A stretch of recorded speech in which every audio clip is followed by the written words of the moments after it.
Samantala napasugod ang ilang depositor sa ilang branch ng Export and Industry Bank kanina. Ito'y matapos mabalita ang ipinasara na ito ng Bangko Sentral ng Pilipinas. May live report si Lay Alves. Lay?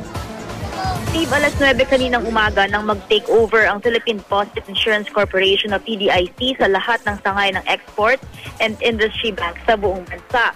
Hindi na raw kasi kayang sagutin ng bangko ang lahat ng pananagutan sa depositors dito. Aabot daw sa halos 800 million pesos ang mga deposito na hindi na kayang bayaran ng Export and Industry Bank. Kaya pag-aaralan daw ng BSP kung bakit kinulang sa pondo ang bangko. Agad na pumunta sa bangko ang ilang depositors sa pag-asang makukuha pa nila ngayon ang kanilang pera. Pero umuwi silang luhaan. Ang grupo ni Lorraine, Naphtali at Antonio, call center agents, na ang payroll ay nasa Export and Industry Bank. Si Dave naman na nagpaaral ng mga kapatid, nag-iisip ngayon kung saan kukuha ng pera. Steve, sinabihan daw sila na ang mga may deposito na hindi aabot ng 10,000 piso, maaaring makuha ang kanilang pera sa susunod na buwan. Pero ang may mga depositong 10,000 pataas, sa Hunyo pa sisimulan ang pagbabayad.